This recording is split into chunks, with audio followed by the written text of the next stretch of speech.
Good evening. I'm Mary Nettles, President of the Chatham Community in AACP and President of the Community Remembers Coalition Chatham. The book discussion on Caste is sponsored by Chatham County NAACP chapters 5377 and 5378 and the Community Remembers Coalition Chatham. We are so excited you can join us this evening, and we welcome and thank our moderator, Jan Cowell, Deborah Turntime, and our three panelists, Michelle Page, Cindy Perry, and Ernest Parker. Caste by Isabel Wilson. This brilliant book disclosed the research how America in its present and past history has been shaped by a hidden caste system similar to India and Nazi Germany. Please stay to watch the short video of the author. We hope you find it enjoyable and educational. This is the first virtual book discussion series leading up to the celebration of the African American history in Chatham County on September the 18th, 2021. You are all invited to attend. So sit back, relax, grab a beverage, and don't forget to mute your device. Thanks again for being here.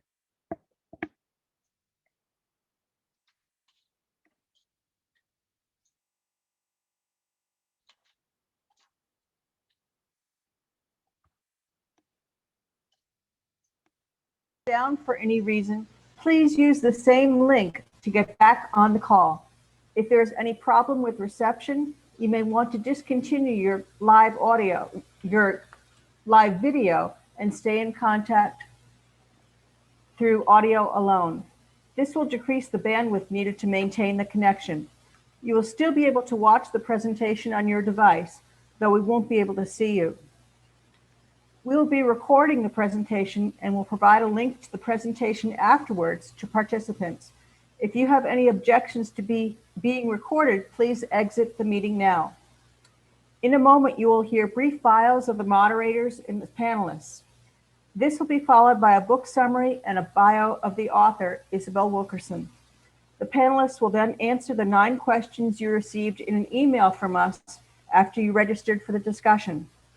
Announcements of coming events sponsored by the 2 Chatham chapters of the NAACP and the Community Remembrance Coalition Chatham will follow. Then, before we get to your questions, we'll watch a 1-minute video from the author. We'll next answer the questions we received from you ahead of time and then respond to live questions. If you have a question you would like to have answered, please put your question in the chat. Please go to www.crc-c.org to complete the evaluation of tonight's program. We ask that you return it to us by Tuesday, June 1st. Thank you. I'm Jan Cowell. I grew up in a suburb on Long Island, New York. As an adult, I've lived in Connecticut for the longest, then South Carolina for 21 years, and came to North Carolina after retiring as a public librarian about 6 years ago. We have 2 grown children who both live in Brooklyn, New York. Deborah? Okay, thank you. Good evening. My name is Deborah Turntine. I am originally from Baltimore, Maryland. My husband and I have lived in Chatham County for 43 years. We have 4 adult children and 5 grandchildren. I have a Bachelor of Science degree in mathematics education from North Carolina State University. I taught math in Lee and Chatham counties for 25 years total and have now been retired for 13 years. I enjoy walking, reading my Bible, celebrating family and loved ones, and traveling. My family and I have traveled to 49 states, including Hawaii and Alaska, and have been to Canada, Mexico, and many islands. Thank you. I will now introduce our panelists. Ernest Parker is a retired Army Colonel 30 years of service, including 2 combat deployments, with deep roots in Chatham County as his parents were born and raised here, and are graduates of George Moses Horton High School. Ernest is a graduate of North Carolina A&T State University, Texas Christian University, and the National Security Fellowship Program at the Harvard Kennedy School. Now he's focused on community volunteer service with the Chatham County Housing Authority and the Chatham County Democratic Party. Mr. Ernest Parker. Former New York State First Lady Michelle Page is the founder and CEO of MRP Global Relations Incorporated, an organization that offers professional coaching to women affected by the stress of being under the public eye. Before starting MRP Global Relations, Ms. Page served as the Vice President of Integrative Wellness at Emblem Health in New York City, where she focused on evidence-based programs. She recently moved to North Carolina in 2020 and now serves as the second vice chair of the Chatham County Democratic Party.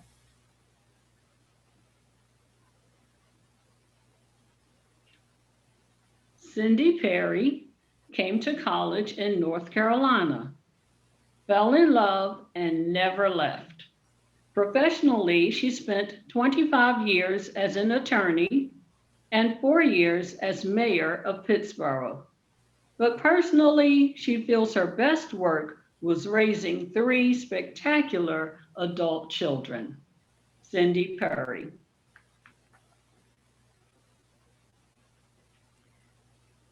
We're next going to have a summary of the book.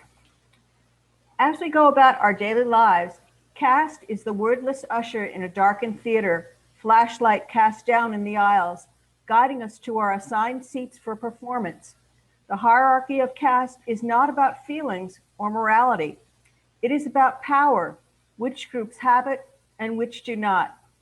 In this brilliant book, Isabel Wilkerson gives us a masterful portrait of an unseen phenomena in America as she explores through an immersive, deeply researched narrative. She tells us stories about real people, how America today and throughout its history has been shaped by a caste system, a rigid hierarchy of human rankings. Beyond race, class, or other factors, there is a powerful caste system that influences people's lives and behavior and the nation's fate. Linking the caste systems of America, India, and Nazi Germany, Wilkerson explores 8 pillars that underlie caste systems across civilizations, including divine will, bloodlines, stigma, and more. Using riveting stories about people, including Martin Luther King Jr., baseball's Satchel Paige, a single father and his toddler son, Wilkerson herself, and many others, she shows the ways that the insidious undertow of caste is experienced every day. She documents how the Nazis studied the racial systems in America to plan their outcast of the Jews. She discusses why the cruel logic of caste requires that there be a bottom rung for those in the middle to measure themselves against. She writes about the surprising health costs of caste in depression and life expectancy and the effects of this hierarchy on our culture and politics. Finally, Wilkerson points forward to ways America can move beyond the artificial and destructive separations of human divisions toward hope in our common humanity. Beautifully written, original, and revealing, Caste, The Origins of Our Discontents, is an eye-opening story of people and history and a re-examination of what lies under the surface of ordinary lives and of American life today. Those words are from the publisher. Now I'll tell you how caste made me examine my own life experience as a child of white privilege. My family background is German. All of my grandparents on both sides were born in Germany. My mother was born in Germany, though she was brought to this country at the tender age of 2. My maiden name is Pichel.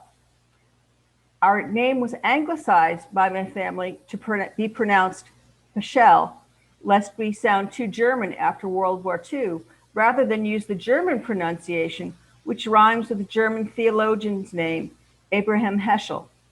So the authentic way to pronounce my name would be Peschel. My husband is Irish on his mother's side and Polish on his father's side. Jack's last name is Kowal.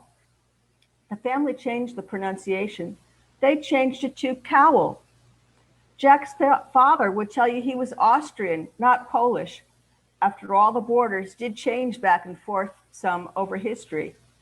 Being Polish was of lower status than being Austrian. He did not want to be perceived as a dumb Polak. Even as white Americans, there are levels of caste of which both sides of my family were well aware.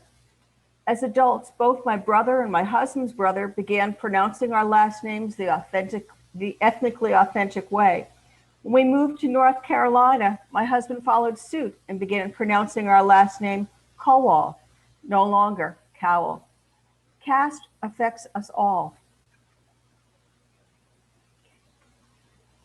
Okay. And now I will read the bio of Isabel Wilkerson. Isabel Alexis Wilkerson was born in Washington, D.C., March 8, 1961, to her mother, Ruby Wilkerson, from a small town in Georgia, and her father, Alexander M. Wilkerson, from Virginia. Her mother grew up in the Jim Crow South and decided to migrate further north after graduating from the then North Carolina Central College. Taking a train to Washington, D.C., she gained employment with the federal government before enrolling at Howard University, earning a master's degree, and became a junior high school teacher. Isabel's mother was also a master seamstress, had her own business while still teaching, and saved her money to buy a house on her own in an all-white neighborhood in segregated Washington, D.C. Isabel's father was a Tuskegee Airman, which at that time were air crew, ground crew, and operations support training in the Army Air Corps during World War II. Even though he was qualified to fly aircraft, because of segregation, he was not allowed to work for any commercial airlines. So he went back to college and earned a second degree in civil engineering. That's where Isabel's parents met in graduate school at Howard University. After marriage, Isabel's birth, and several years later, Isabel's mother was stricken with a physical calamity which left her disabled and paralyzed. Her father devoted his life to loving and caring for her mother until his death. And Isabel and her husband took care of her mother until her passing in December 2018. Isabel Wilkerson is an African-American journalist, professor, and author. Her alma mater is Howard University, where she was editor-in-chief of the college newspaper, The Hilltop. She did internships at the Los Angeles Times, the Washington Post, and others. She became the Chicago bureau chief of the New York Times. She served as professor of journalism for many universities, such as Emory, Princeton, Northwestern, and Boston, to name a few. She has lectured at more than 200 colleges and universities in the United States, Europe, and Asia. In 1994, she was the first woman of African American heritage to win the Pulitzer Prize in journalism for her coverage of the 1993 Midwestern floods and the profile of a 10-year-old boy responsible for his 4 siblings. Other notable awards are the George S. Polk Award, National Humanities Medal, Journalist of the Year Award from National Association of Black Journalists, National Book Critics Circle Award for Nonfiction, the Anisfield Wolf Book Award, and many, many other awards. She has also served as a board member of the National Arts and Journalism program at Columbia University. Professor Wilkerson is the author of two New York Times bestsellers, The Warmth of Other Suns, the epic story of America's Great Migration, which was published in 2010, for which she spent over 15 years of research and interviewed over 1,200 people, documenting stories of African Americans migrating to northern and western cities during the 20th century due to the institutionalized racism in the South. Wilkerson states she received the inspiration for writing this book from her parents who traveled with her during her research. The second book, Caste, The Origins of Our Discontents, published in 2020, was #1 for nonfiction on the New York Times bestseller. This book examines the laws and practices that created a bipolar, black and white, caste system in the United States.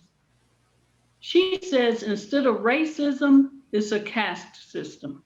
Racism is an, quote, insufficient term for systemic oppression of Black people in America.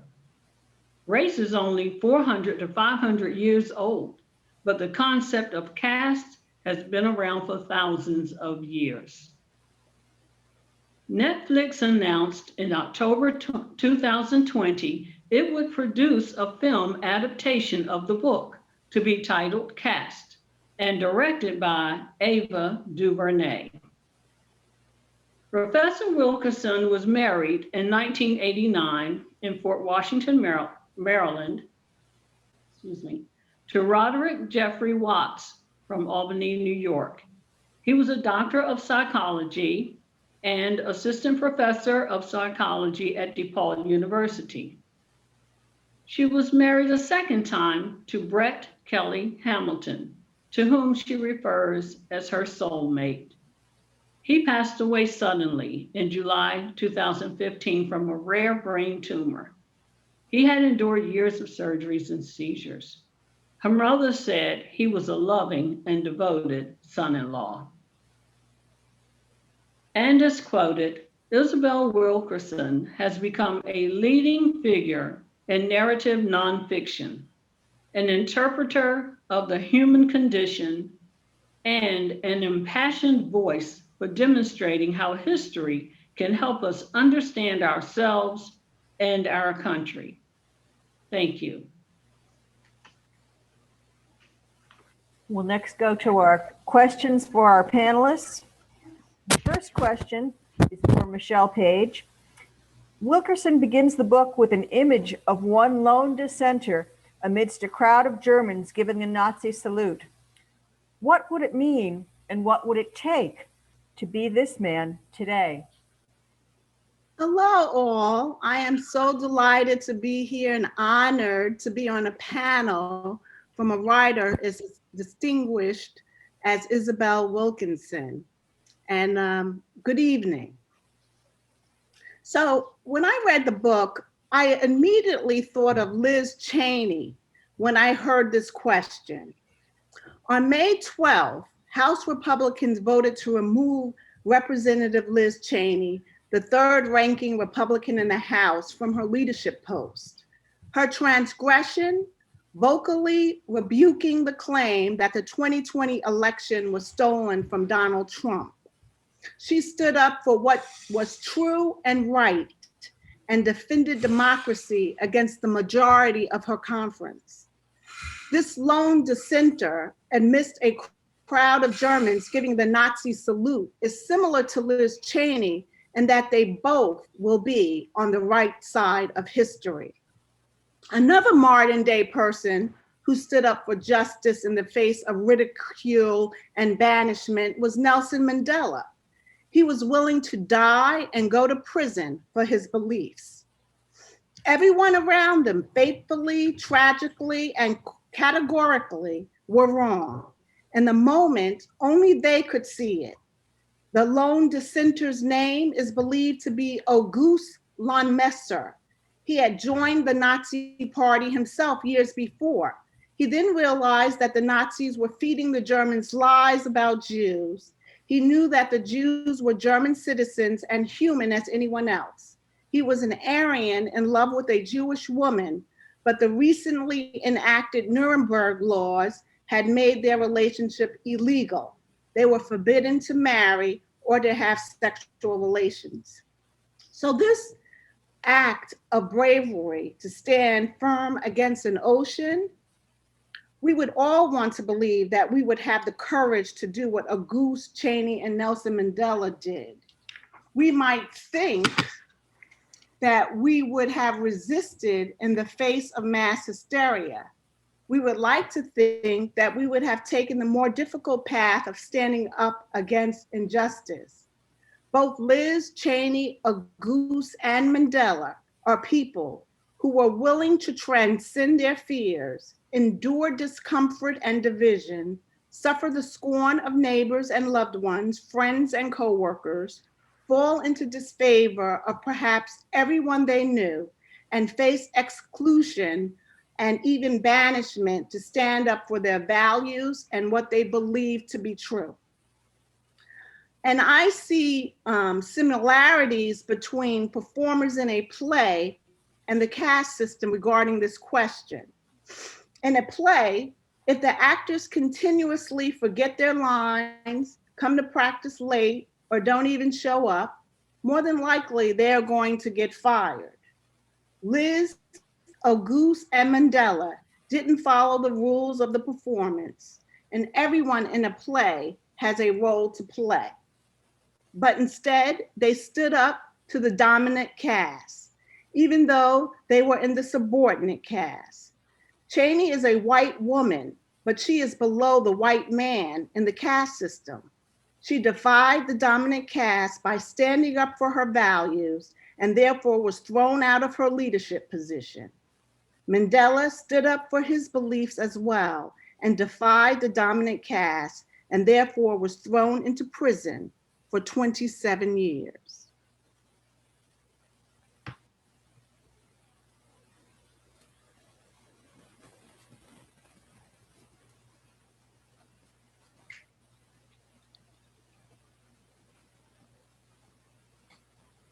Deborah? Thank you. It's muted.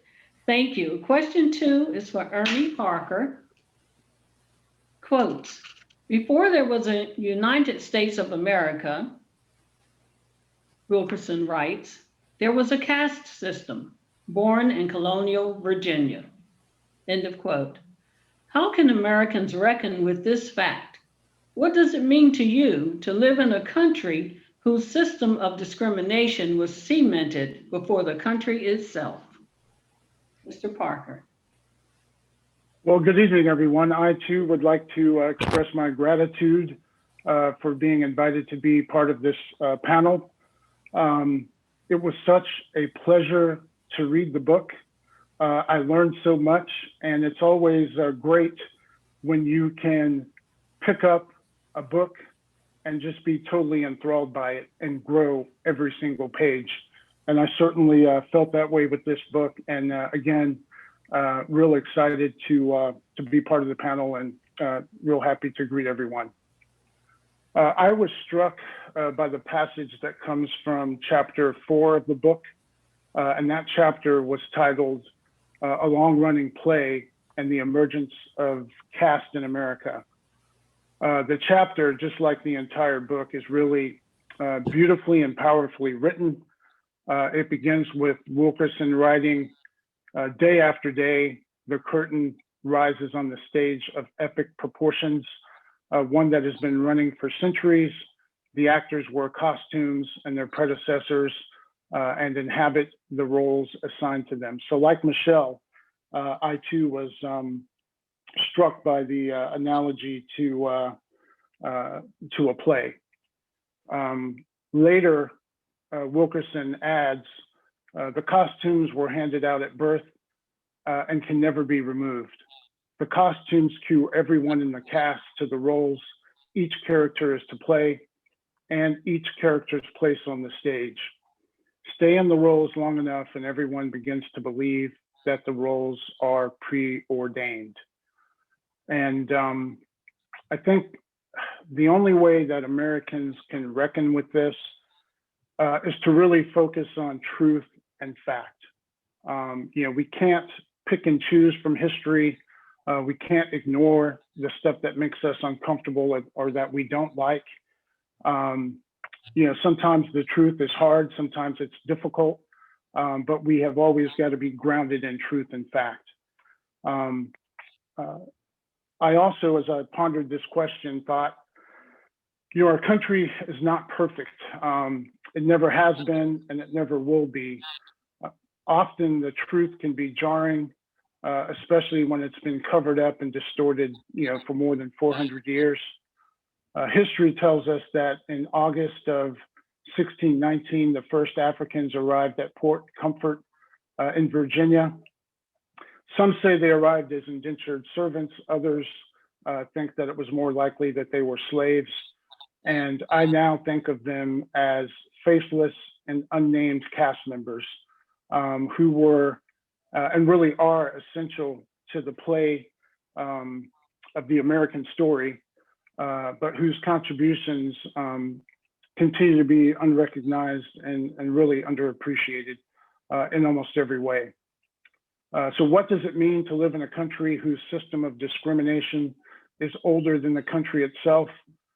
It means that millions of people in all castes think of discrimination as not being wrong. They accept it, and that is really startling when you think about it.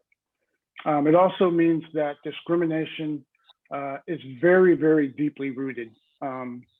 We think about the caste system in India, and we can certainly go back a lot longer, but from the very beginning of our country, it was here, and it remains deeply rooted and very strong. It also means that discrimination is often hidden in plain sight behind the smiles of those that we know, and oftentimes those that we don't know. And discrimination means that facts are denied. Again, history has changed and contributions are diminished. It means that the dominant caste is in the best position to influence change if only they have the will to do so.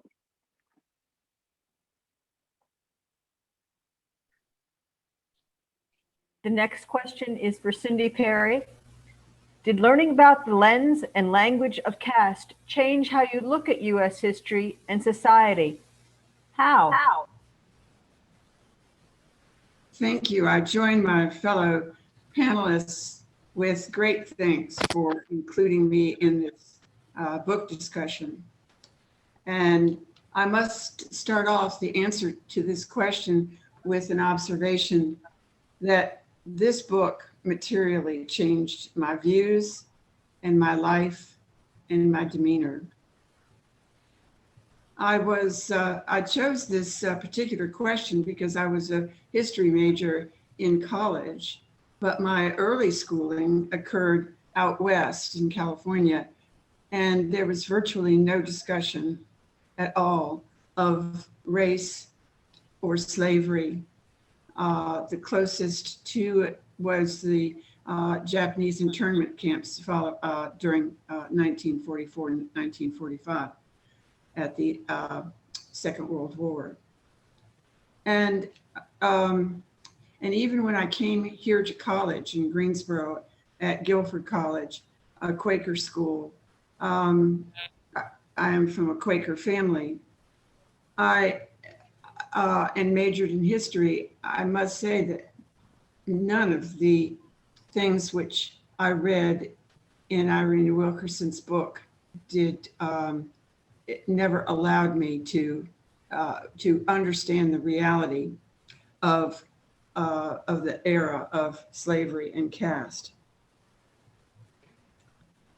Even now, for example, people, when they discuss President Jefferson's relationship with Sally Hemings, the slave woman who bore him children, our society, it thinks about this in unreal and unreal ways, like it was some sort of a dating relationship. But it was rape. We must speak about it in the light of what it was, and that is nothing to honor and nothing to celebrate. Now, previously, my view of society was that the United States was the most civilized nation on earth. Clearly, that changed as well. I have now become aware of the fact that we are a very selfish nation. An example currently is that of the COVID vaccine, which we have savored for ourselves and have not shared through the world, and basically not shared with people of color in this nation. I'd been told through school that America was different, that it was free and it was open. Clearly, you cannot hold that opinion after reading this book. Nationalism can be part of patriotism, but the shame of slavery carried this to an extreme. As one of the other panelists said, the shame of slavery made whites continue to hide the real truth, and became a social concept created by the exploiting class. I was shocked to read that 41 out of 50 states had laws banning interracial marriage, Virginia's as early as 1691, and Alabama's lasting until the year 2000. The lens from which I come was as a white upper class person raised in California with little contact with people of color. Although I attended high school in New York, there truly the many various ethnic and religious groups in a sense blended and melded together in a fashion that that really made it made me think that we were indeed a melting pot. It was new to me to read in Isabel Wilkerson's book that reparations were given to slave owners and not to the slaves themselves. I never realized that Andrew Johnson, president, pardoned Lee, and that essentially the people that that created the Confederacy lived on lives of celebration after the war was over. One of the things that Isabel Wilkerson talked about was the realization that after every great movement, there is a backlash.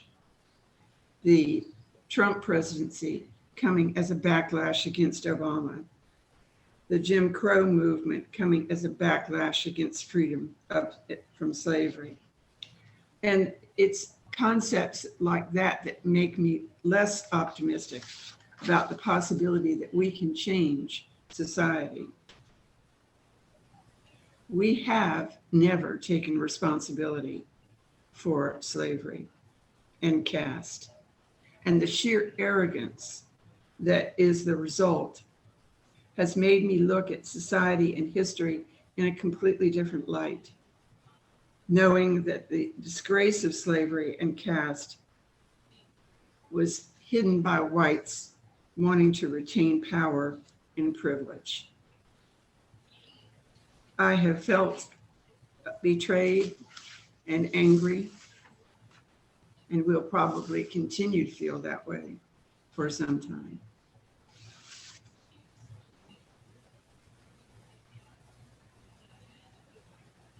Thank you. Question 4 is for Michelle Page.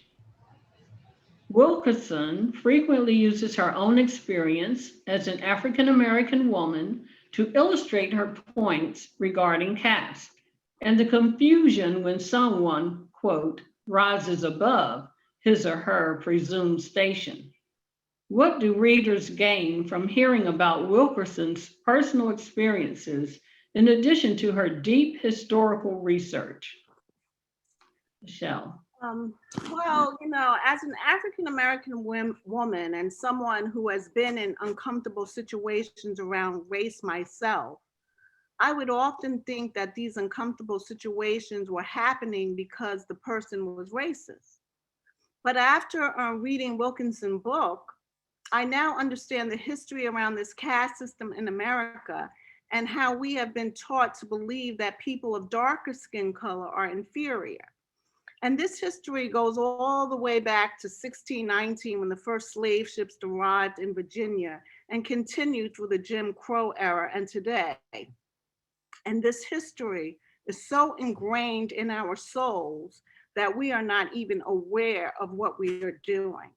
So for example, in Wilkinson's book, she talks about the 8th pillar of caste, which is inherent superiority versus inherent inferiority. So she says, beneath each pillar of caste was the presumption and continual reminder of the inborn superiority of the dominant caste and of the inherent inferiority of the subordinate caste. And it must be understood that in every interaction, that one group was superior and inherently deserving the best in a given society, and those that were deemed lowest were deserving of their plight. So for example, what she says, she uses the water fountains of whites. She says they were bigger, looming over the smaller water fountains for blacks. The symbols were always there reminding blacks that they were inferior and undeserving of the bigger fountains.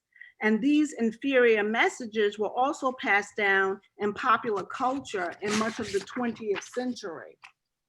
So for instance, Black actors, she says, were assigned to only servant roles, which were reflective of the times. So in the films, they did this to assure that Black actors were seen in contrast to the elevation of whites. And she talks about this actress named Louise Beavers time and time again. She says was made to speak in the Southern accent and vernacular, even though she was not from the South. Or she was made to wear extra padding to make her appear bigger than she was, although she was already a full-figured woman. And she was made to do all this to fulfill the stereotypes in the minds of the directors who were putting on the film she played in. So all kinds of roles you were taught to keep you feeling inferior. Like, and I have parents and aunts who lived in the Jim Crow area. And so they would say things like, don't look them in the eye, or don't step off the sidewalk before a white person, or those toys are not for you. The Black bathrooms were nasty and the white bathrooms were clean and nice. These Jim Crow laws existed for 100 years, from the post-Civil War era until 1968. And that wasn't that long ago. So these laws and attitudes existed in the colonies of America before America became the United States of America. So it hasn't been so long that the laws have changed, but unfortunately, the attitudes haven't changed. And I believe nothing will change if we don't understand this history. So after years of seeing these signals of inferiority, I now understand why many in the dominant caste may just default to what has been ingrained in them through the years.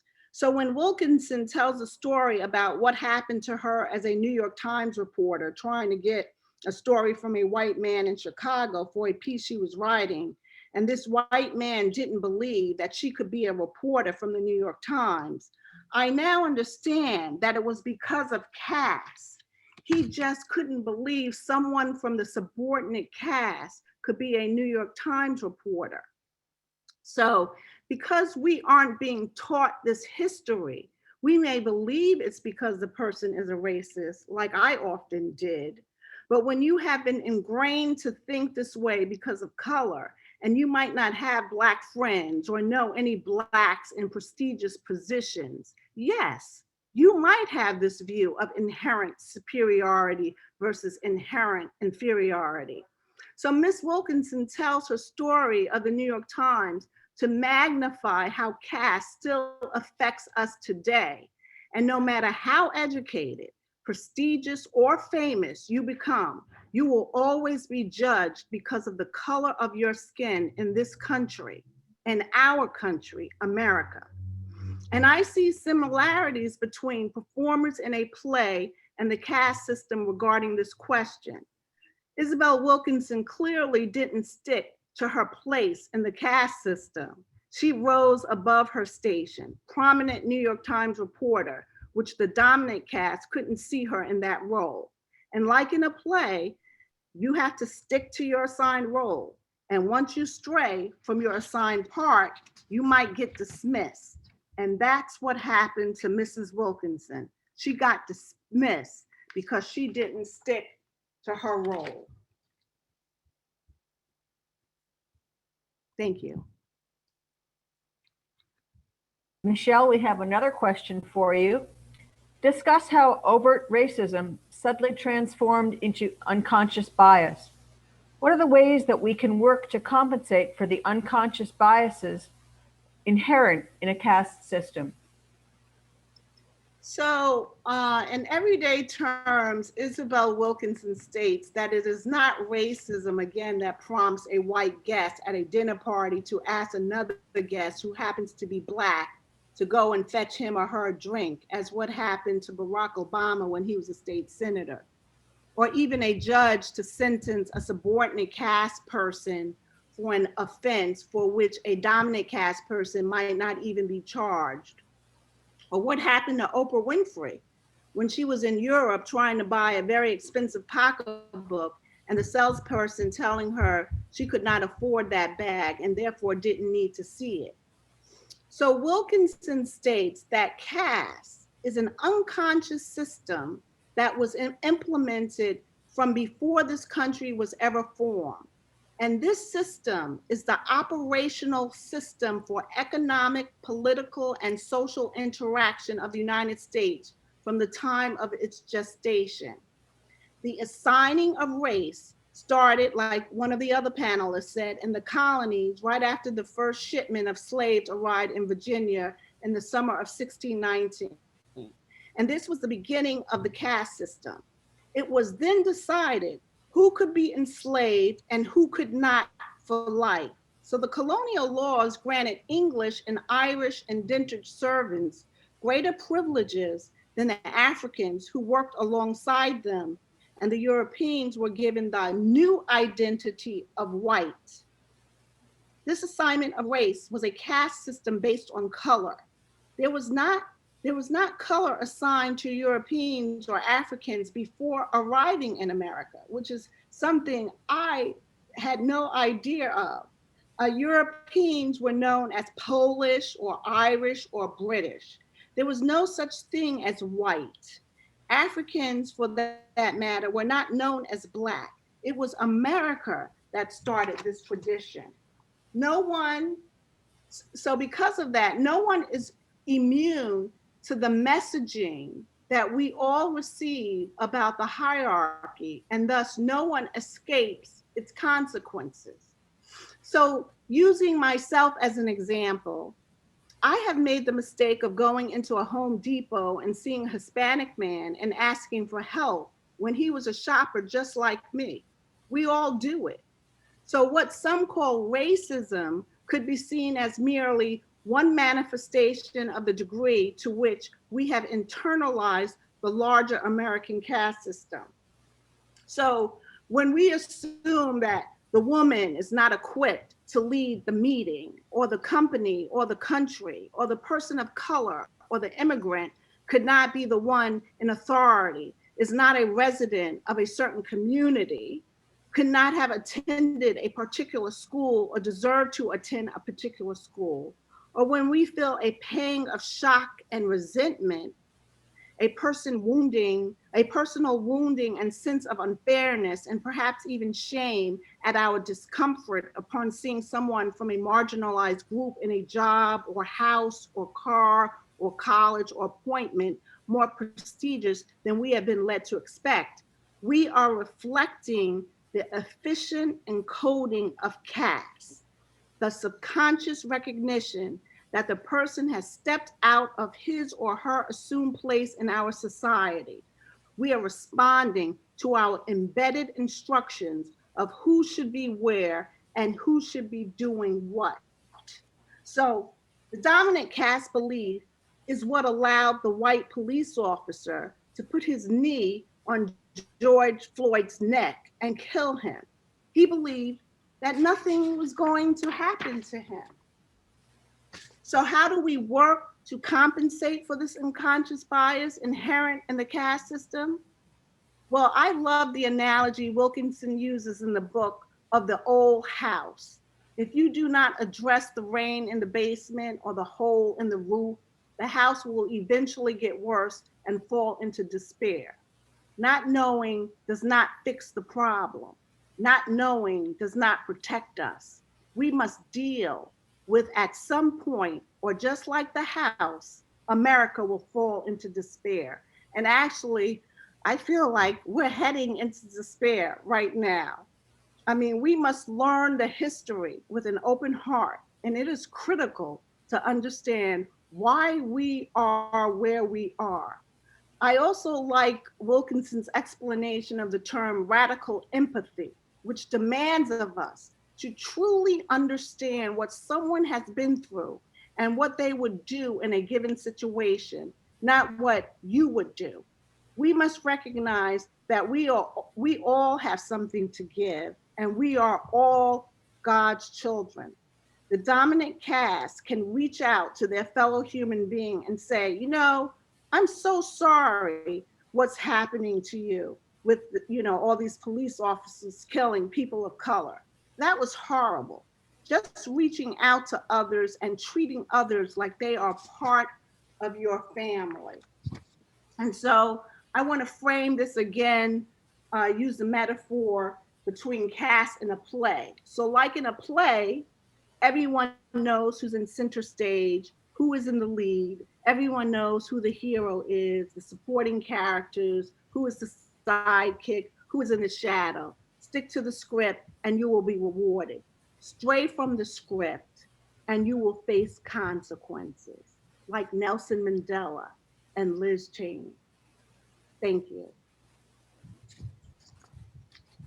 Thank you, Michelle. Thank you. Question 6, and this is going to Ernie Parker. What are some of the steps that society and each one of us can take toward dismantling the caste system? This is the most important question. Thank you. Well, first and foremost, we have to acknowledge that there is a caste system. That is the biggest takeaway from the book. It's the most important lesson. And, as you've heard the other panelists talk about, it's just critical that we acknowledge that the caste system exists. There are so many Americans who think it's unpatriotic to look at our society openly and honestly with a critical eye towards making it better. They will tell you that racism no longer exists, that the Civil War had nothing to do with slavery, and that our founding fathers were perfect and infallible. And as we've heard tonight, those things are not really accurate. I think it takes a certain amount of intellectual curiosity to really want to gather information so that you can begin to solve problems and make real lasting positive change. When I served in the Army, I lived by the Army values, and they were 7 core values that really got at the heart of what being a soldier was all about. They serve me well, and I think a couple of them can actually benefit or assist our discussion and can serve us as we consider how to dismantle the caste system. And I'll start with personal courage. Displaying personal courage by the Army definition is when you face fear or danger or adversity. And that could be physical or moral. With physical courage, it's a matter of enduring physical duress, and at times it means risking your personal safety. Facing moral fear or adversity may be a long, slow process of continuing forward on the right path, especially if taking those actions isn't popular with others.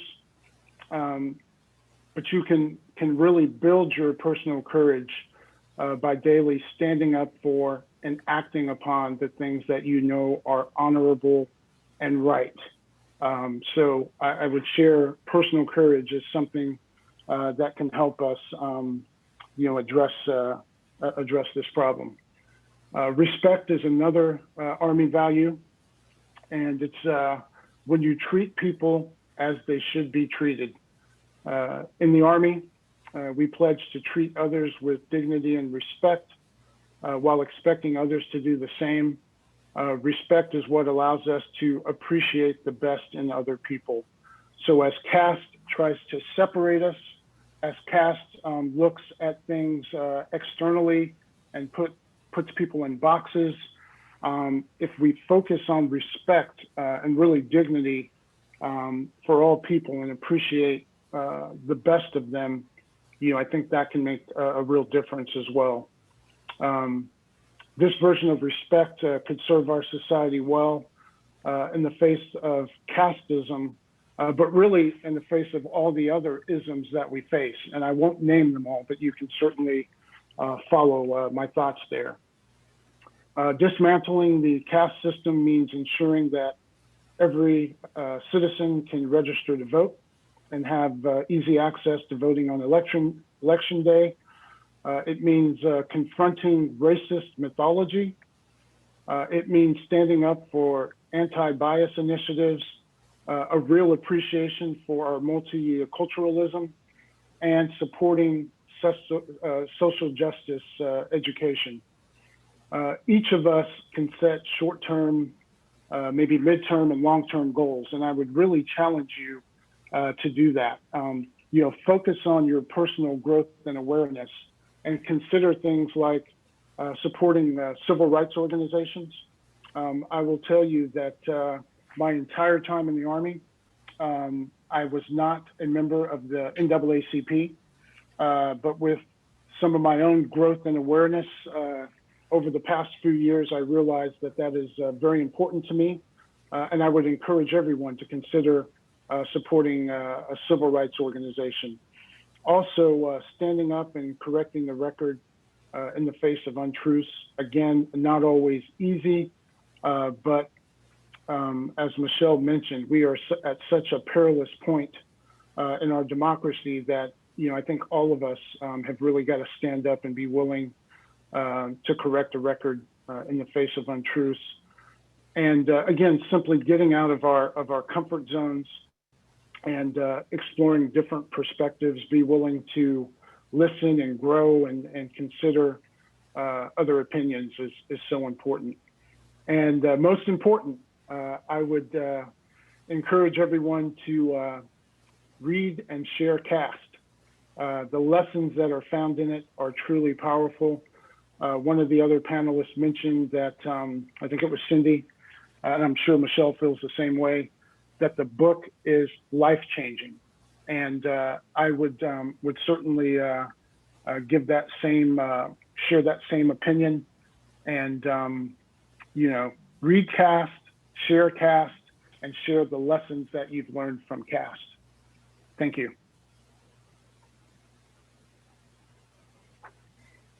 Question 7.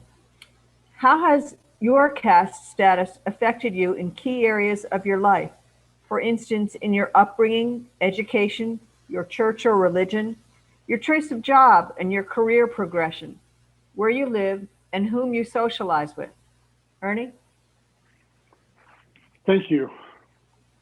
As a member of the lowest caste in America, I did not always realize what my caste was. And this is based largely on the fact that I was raised as an Air Force dependent. My dad joined the Air Force right out of high school in 1965. I came along in 66. My mother also served in the military. She joined in 1974. So I was raised almost in this insulated bubble. And everyone's aware that President Truman integrated the armed forces in 1947. And while progress was slow and steady, really it's ongoing and continues today as caste really shows us. I now realize that I had it much better than many of my relatives who grew up right here in Chatham County and others of my caste in America. Now let me state unequivocally that the military bases that I grew up on, they had caste. It was alive and well.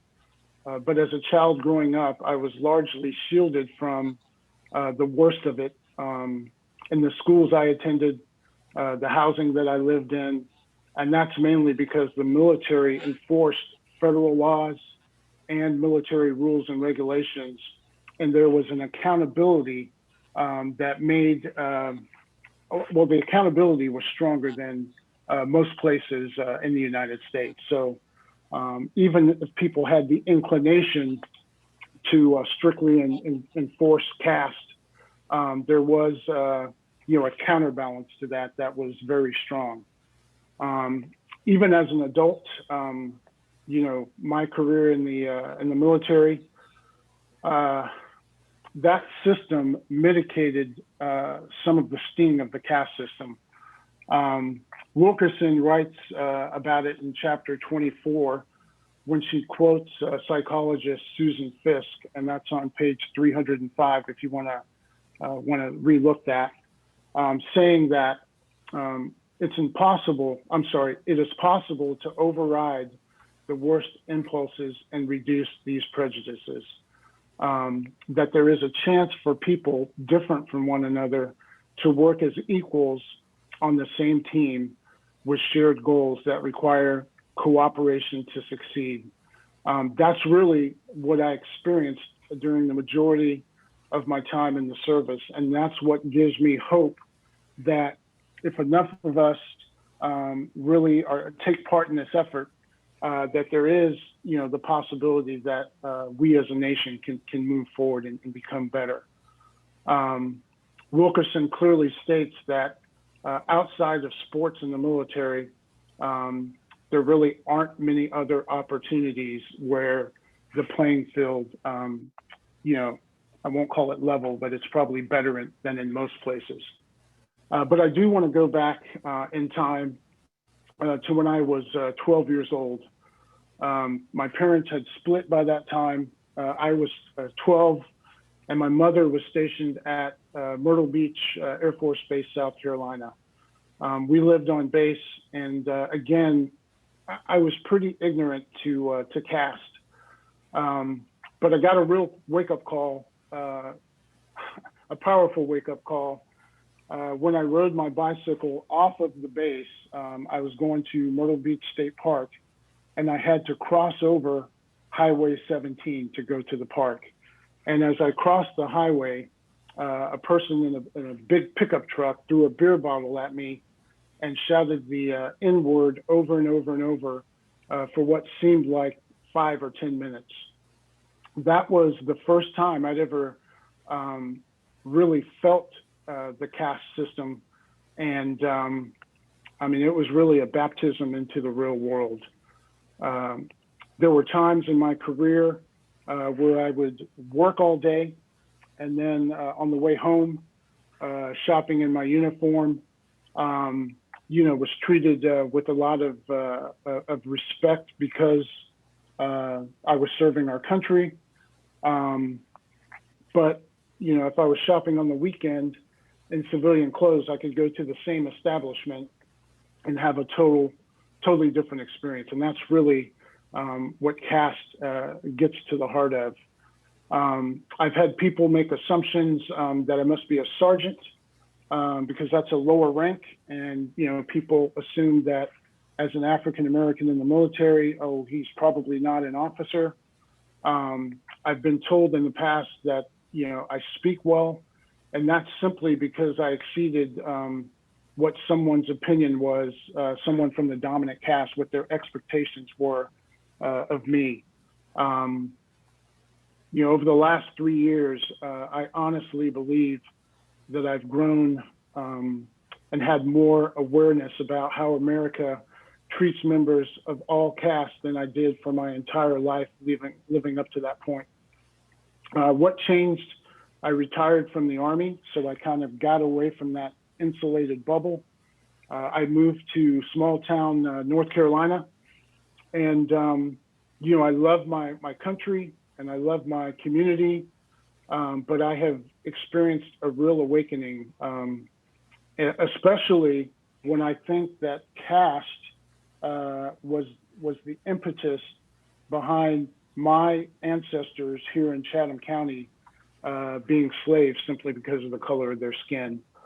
That's powerful. It's something that a book like Caste definitely just awakens you to, and it's powerful. And you know, again, I would just encourage everyone to share the book. Thank you.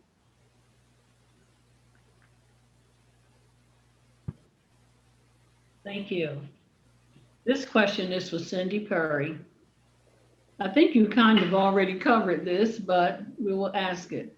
How did you feel overall as you read Caste, The Origins of Our Discontents? What aspects evoked your strongest reaction and why? Thank you. Yes, in some respects, I have answered the question, but I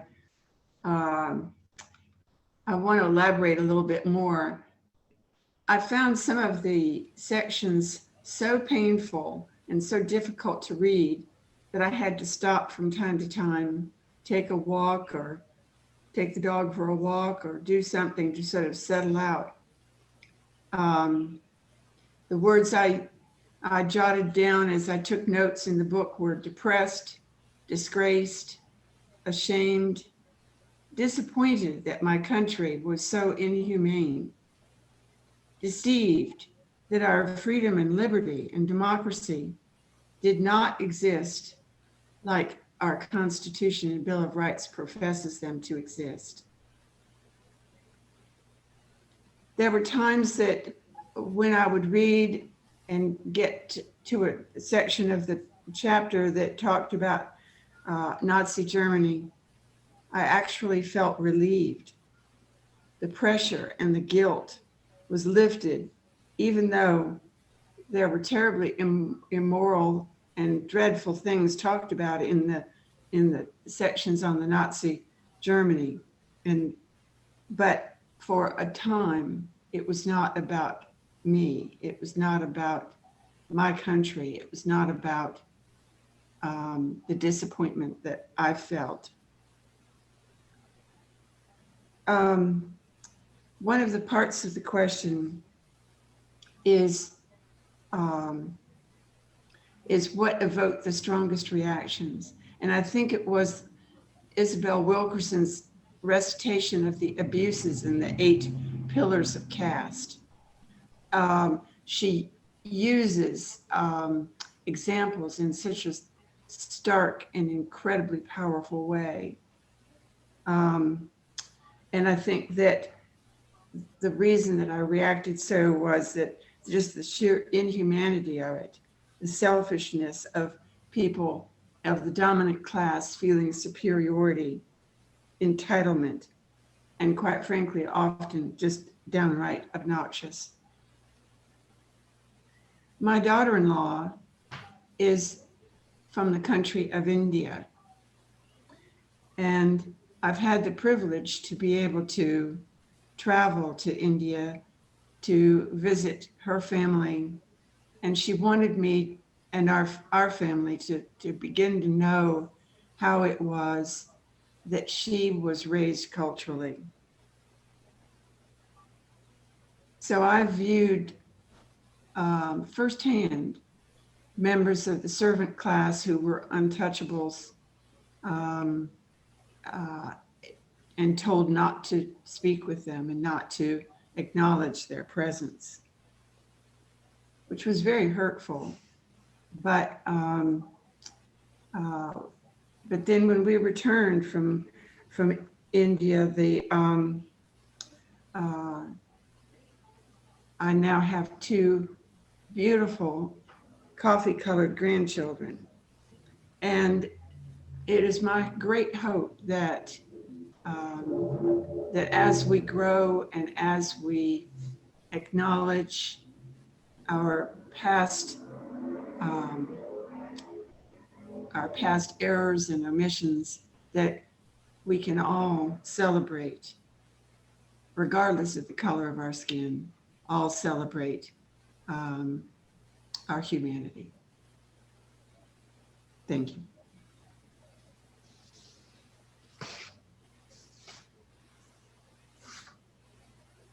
Thank you, Cindy. Question 9. What can you do to promote casteless society in your daily life? For example, in your workplace and profession, in your church, in social political advocacy? Bob? Everybody, and good evening. I'm Bob Pearson. My wife Maggie and I moved to Chatham County 6 years ago from Maryland.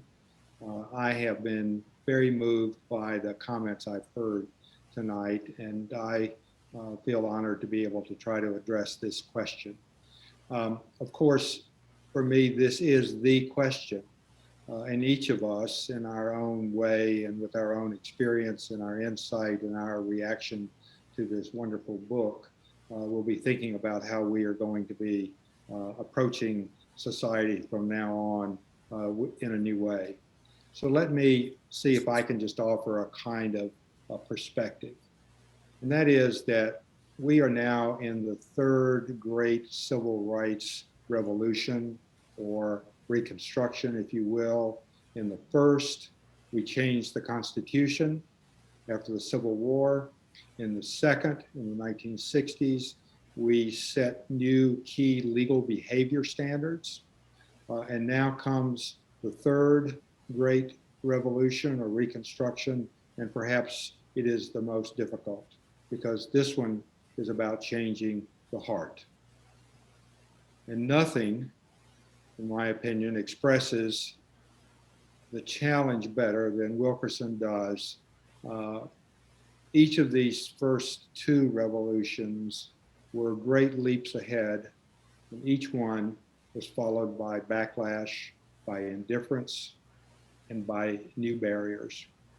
So how do we do it differently this time? I've picked three things that I would like to leave with you. First, let's concentrate on our children first and their education. No one is born prejudiced. So show in your personal behavior, engage with your children and your grandchildren constantly to teach and guide them. That they will grow up to be the kind of people we wish we saw all around us today. And on education, our children have no problem telling us how to be good environmentalists. They do it all the time. And so we need to make sure that they also learn about true justice at home and in school. And I think it's critical that we push back hard when laws try to hide hard history, as is being done in North Carolina, even as we speak here tonight. We need to demand that there be a recognition of the truth.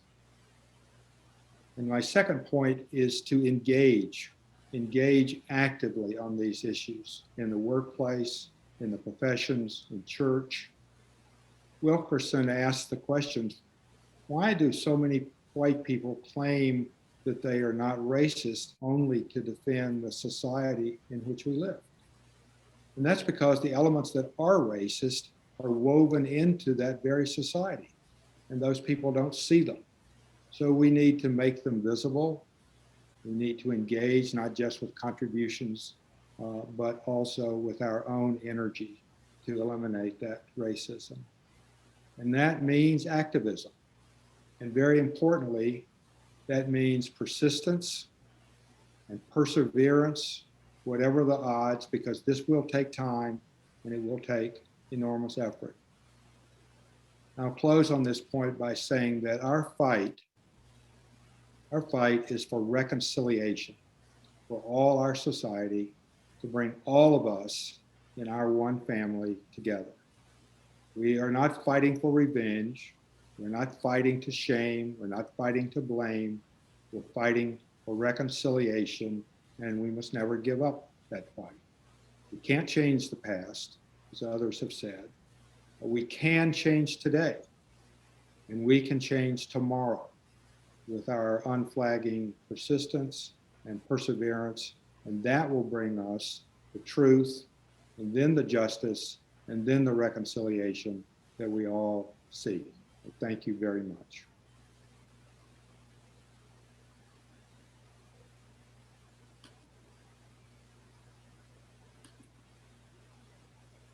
If I may, I would like to just give a brief announcement of upcoming events that I'd like all of you to know about. And I also would like just to say that we'll put all of these on our website, crc-c.org, and make sure that you can see them there as well. But on Thursday night, June 24, we're going to have a performance of choirs from churches right here in Chatham County. There'll be a video broadcast celebrating music from historic congregations. On Saturday, July 10 at 4 p.m., we're going to have a virtual storytelling for children. This is Evie Evans, who is a librarian here in Chatham County. And I've heard her speak. She has marvelous stories, Black history stories, and that performance is very suitable for young children. So I highly recommend it for parents who would like to have their children listen to some of these marvelous stories. On Wednesday, August the 17th at 7 p.m., our local actor, well-known Sonny Kelly, will present his play called The Talk. That is the talk that every Black parent gives their children about how to deal with white society and white police officers and so on. And we are grateful to the Paul Green Foundation for a grant to enable us to put that on. We will also have a panel of local Chatham County residents who will discuss the play afterwards. And then on Thursday, August the 26th, we're going to have another book discussion of Wilmington's Lie, which is a wonderful book about the coup, the murderous coup in 1898, and the rise of white supremacy in North Carolina. So that will be put on by two of our members, Adele Kelly and Armintha Davis, and we'll have panelists as well for that presentation to answer the questions. So I want you to keep those in mind, and we'll have them all on the website, and you can follow them and make sure you sign up for them. So this is all leading to a celebration on September the 18th as part of Chatham County's 250th anniversary.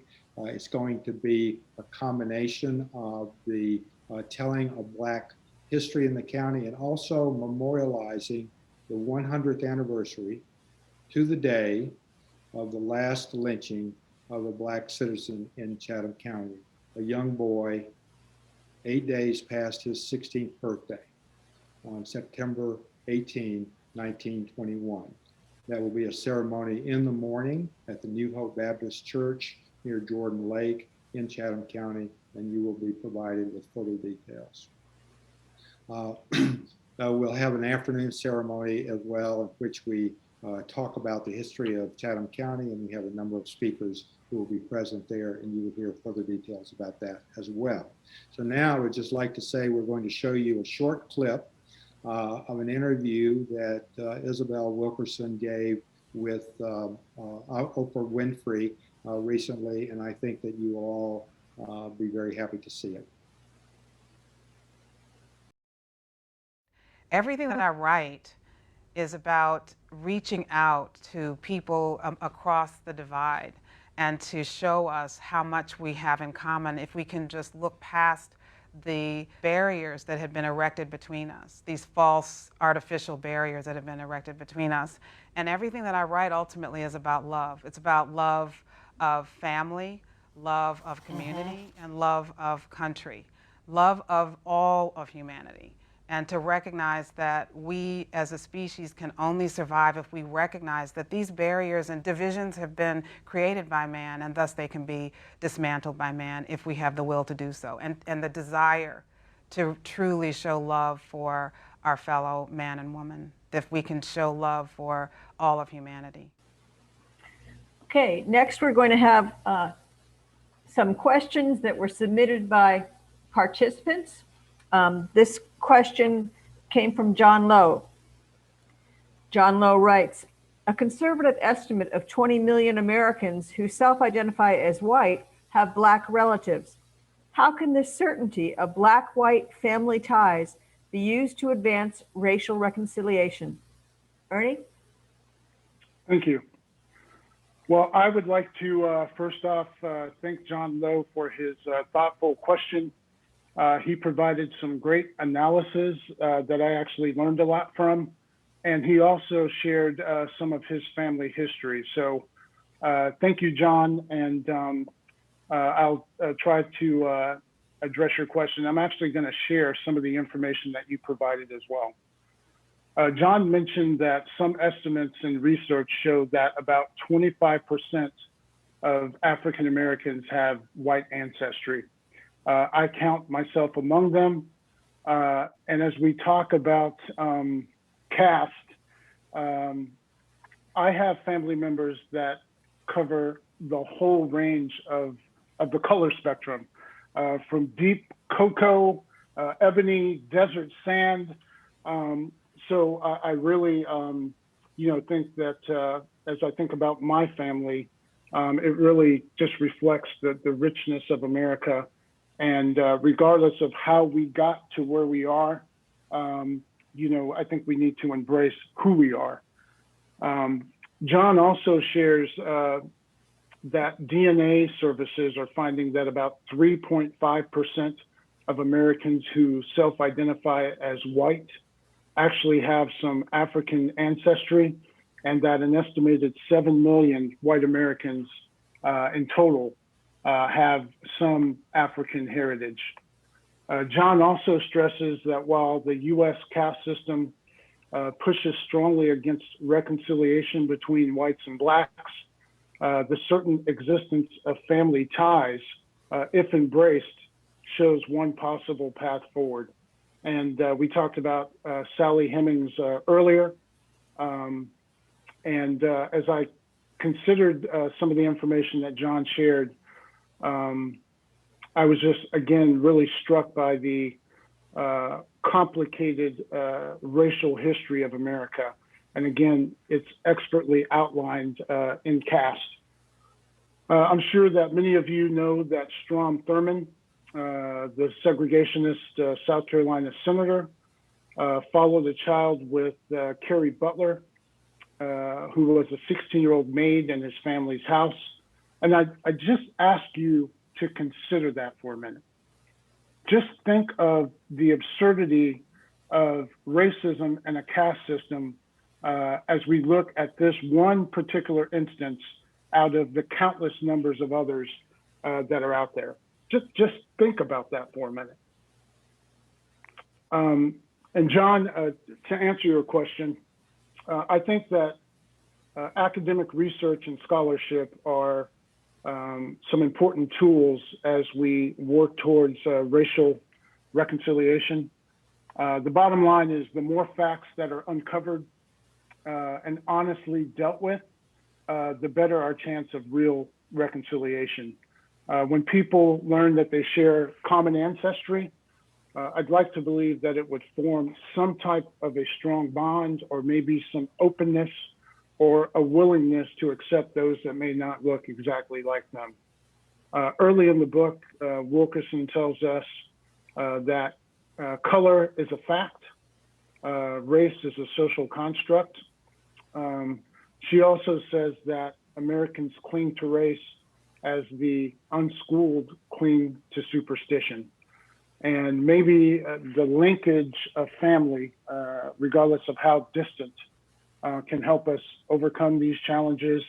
And I would just echo what Bob said. I think love is the key. Thank you. Thank you, Ernie. Okay, question 2 will be going to Jan. And this is written by Adele Kelly. One of many questions the book presented to me is white supremacy more important than our democracy? After the January insurrection and Congress wanting to dismiss an investigation of this event, just wondering how we as a nation answer this question. Dan? I would hope that our democracy is more important than white supremacy. I think many people would agree with me. But of course, the last administration in the White House brought out of the woodwork a lot of people for whom white supremacy is more important. I think history will have to answer that question. The new administration has made it clear that everyone is important, and we have the most diverse cabinet and other presidential appointments in history. The tone has changed and will keep changing. Time will tell whether or not democracy matters more. Let us work toward that goal here in our corner of the woods. Thank you.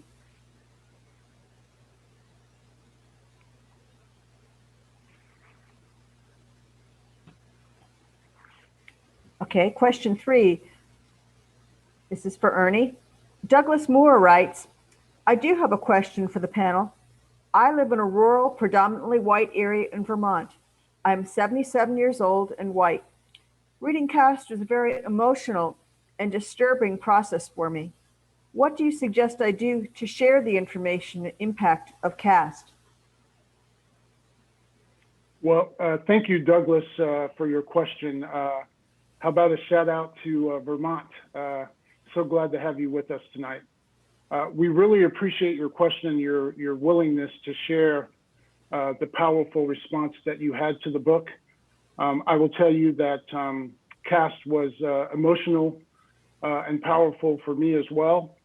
And I think what I would suggest to you is to pay it forward. Share what you've learned with those in your caste, and even those outside of your caste, although there may not be many outside of your caste in Vermont, but it may lead to uncomfortable discussions.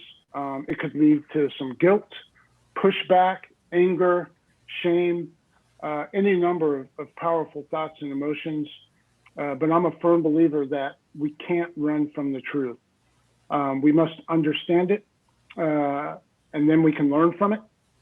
One of the biggest problems in our country today is that we don't want to acknowledge our great nation's difficult past. And yes, I did say our great nation.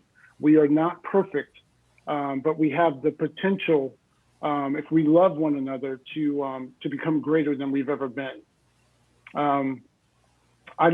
We oftentimes don't want to have discussions or debates with our neighbors because they may be uncomfortable or we may be uncomfortable. It really takes courage. It's not easy, but I would invite you, Douglas, to think about how you will feel when you share a powerful truth with someone and they get it, they accept it, the light bulb comes on or goes on. And that's where the personal courage that I talked about, that's one of the Army values, that's where I think, that may be able to help you out. I know it's not easy, but that's my response to your question. Thank you. Thank you, Ernie.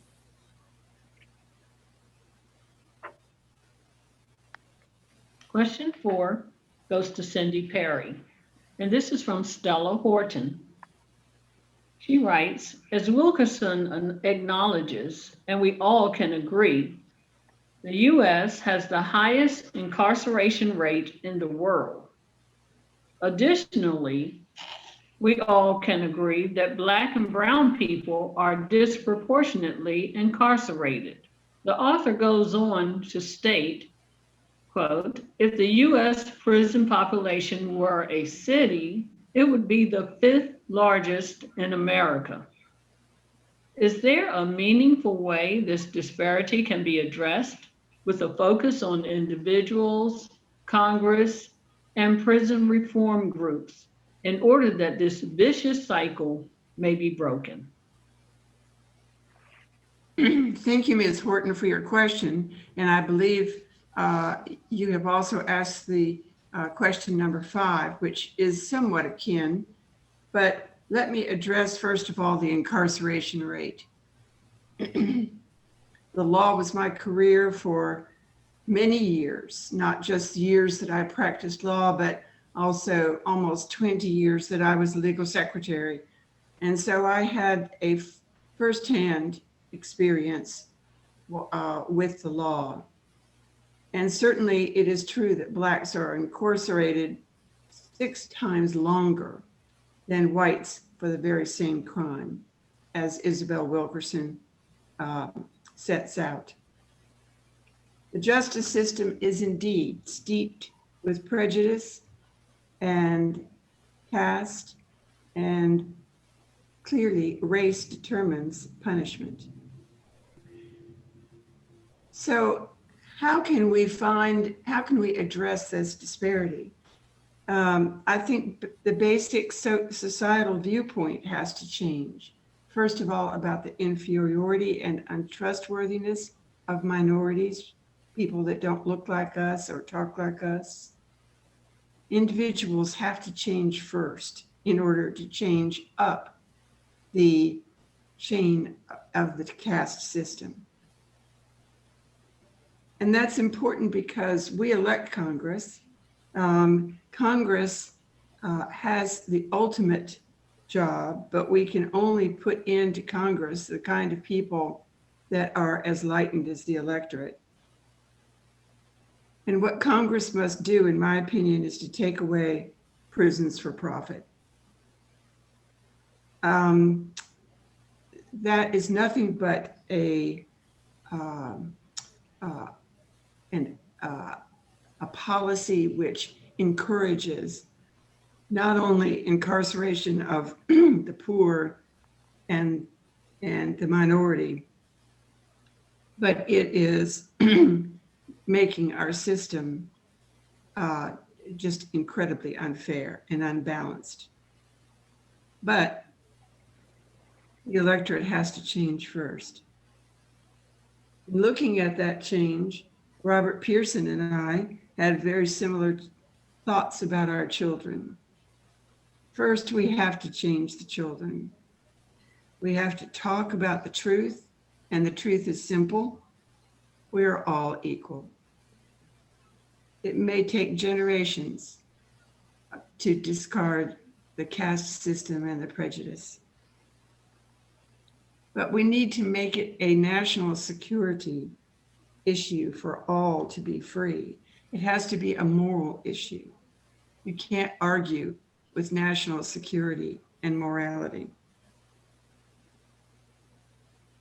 Caste exists, as my fellow panel members have indicated, because we allow it to exist. Now, I've always been very fond of ideas that bring light on a subject. And so we need to shine a light on the ugliness of the caste system and racism. And that's not going to solve anything, but it will bring it into the light, take it out from the darkness of being hidden. And just talking about it will be a tremendous step forward. There's a 90-plus-year-old man here in Pittsburgh who I would meet almost every morning when I walked my dog. And we got to talking, and he took me into his confidence about things that had happened to him when he was a child. And he remembered white children on the school bus spitting at the Blacks who were walking to school, because Blacks had no buses, no books, and only the bare minimums in their education. That's the kind of hurtful thing that we have simply got to get our children to understand the immorality of that kind of thing. Incarceration solves no problems. Incarceration can be a breeding ground for professional criminals. Certainly, juvenile offenders should not be learning from adults in prison. And so we need to institute more creative sentencing outside of incarceration.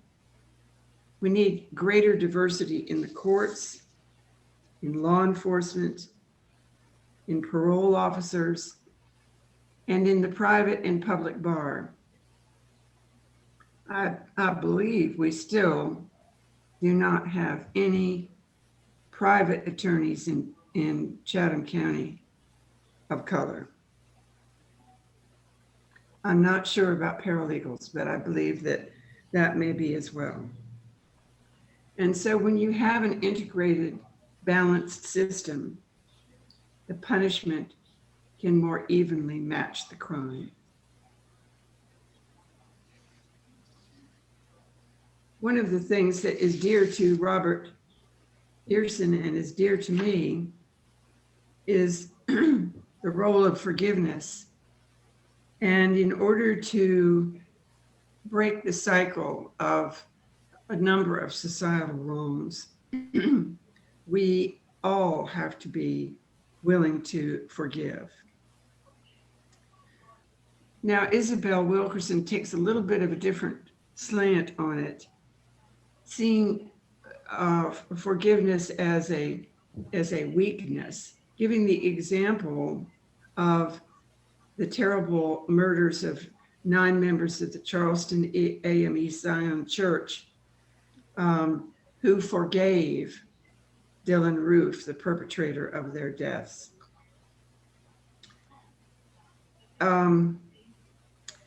She said that she thought that kind of forgiveness was an effort by whites to retain power and for Blacks to accept forgiveness in order to survive. But to me, and I think to Robert as well, if I might put words in your mouth, Robert, forgiveness is just an extremely important part of the truth and reconciliation process, and cleanses to get ready for the kind of equality that that needs to exist. Thank you very much. Thank you, Cindy. I want to remind people that if you have questions you would like to ask, you may put them in the chat. And when we get finished with a couple more questions, we will get to those. This is another question from Stella Horton, Cindy. Wilkerson writes about the maternal mortality rate and infant mortality rate for Black and Indigenous women in the U.S. is the highest compared to other wealthy nations. What mitigation strategies need to occur at the state, local, and federal levels to change this narrative and statistic? Thank you again. I think healthcare is one of the many societal aspects that highlight the inequality of the U.S. caste system. I had a recent experience with a young Black woman here in Chatham County who told me that her health care was very inadequate until she took a job that had health insurance. And then once she was given that insurance coverage, suddenly the doctors and the hospitals wanted to attend to the conditions that she had had that had long been ignored when she was on charity care. So again, like prisons, as long as profit and prestige drive the healthcare system, women of color and poor women will receive nominal health care. Wilkerson talks about the countries of the world with full rights to free health care that have statistically cared for all members of their societies on a more equal footing. But unfortunately, in this country, women's reproductive health care is a low priority, and it results in poor health outcomes for both the mother and the child. Much of this is dominant caste disdain for the rates of childbirth for the subservient class of women, and fear that dominance will lose their power and position. I must say that I support women's reproductive rights and education to improve and invest power in the women of our society. As each generation will acknowledge, women's rights on reproduction will grow exponentially and make an improvement in society and at the healthcare system for all of us. Thank you. Thank you.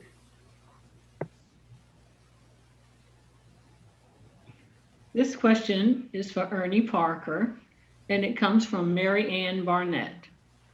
Though researchers have used it before, with Wilkerson's work going forward, what is the likelihood the term caste can be used in teaching and discussing race in America? Thank you for your question, Mary Ann. I certainly hope that the term caste gains traction in America as we teach and discuss race. And on the merits of the book alone, it is certainly powerful enough to move the needle if we're able to share it broadly, perhaps even delve deeper into some of the things that Wilkerson writes about. But like Cindy and Bob, I believe that one of the key aspects to making this happen is to focus on our children. It's a great place to begin. And even as I look at my daughter, who's not a child now, she's 20 years old, and I have a second daughter who's 14, they do not see the world the same way that I did when I grew up, that friends of mine from every caste saw the world when I was growing up. So I am very, very hopeful. In the beautifully written epilogue of the book on page 380, Wilkerson says, the goal of this work has not been to resolve all of the problems of a millennial-old phenomenon, but to cast light into its history, its consequences, and its presence in our everyday lives, and to express hopes for its resolution. And that's almost a mic drop statement, and I'm tempted to not say anything else. But I would just add one final thought, and that is caste now resonates with me as a social stratification that transcends race, it transcends sex, religion, social status, opportunity in our country, the expectations that we have of all castes, limitations, customs, politics, and so much more. Again, I did not really understand and certainly didn't fully appreciate that before reading the book. And when I look at the challenges that we face today, so many of them, again, are linked to caste. Casting a light on problems is instrumental to solving them, and they're going to persist in our lives until we really understand what the foundations are. And caste absolutely gets at the foundations of many of our problems. And again, just a powerful book. And when we talk about problems, entire title of the book is Caste, the Origins of Our Discontents. And to get after those discontents, we've really, again, got to deal in fact and truth. Thank you.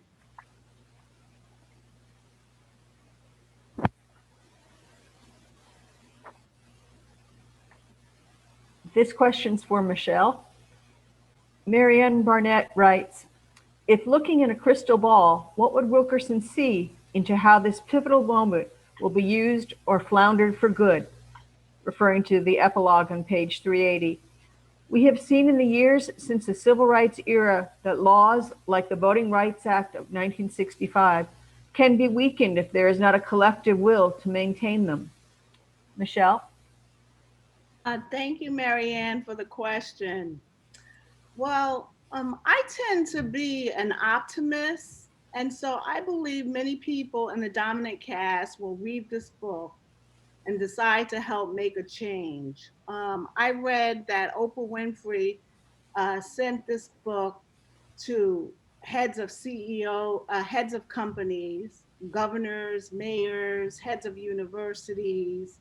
I really believe the more people who are exposed to this book, the better chance that we will have for a change. And there are a lot of people in the dominant caste who I believe will stand up and do the right thing.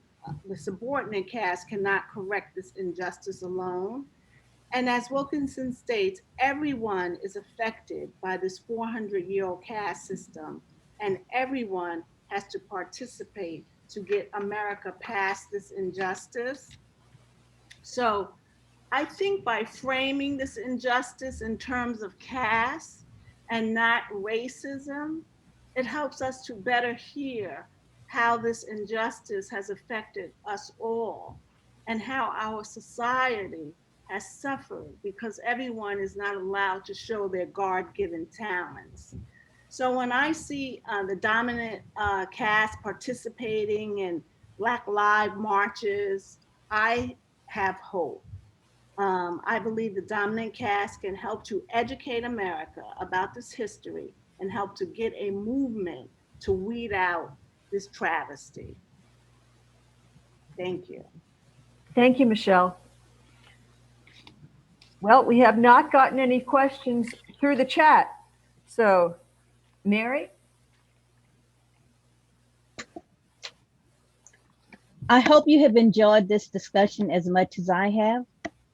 Wilkerson has demonstrated that America has caste system, which is about power, resource, and access.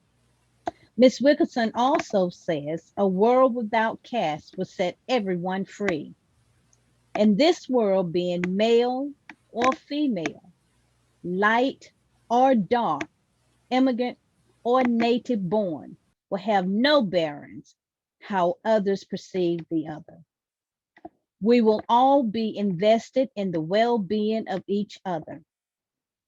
Don't forget, you will receive an email with a link to the CRC-C.org website to complete and submit an evaluation survey by Tuesday, June the 1st. Also look for the video on the CRC-C.org website tomorrow. Special thanks to sponsors, Chatham County NAACP Chapter 5377 and 5378 and Community Remembers Coalition Chatham. Distinguished panelists, Deborah Turntime, Jan Kowal, Ernest Parker, Michelle Page, and Cindy Perry.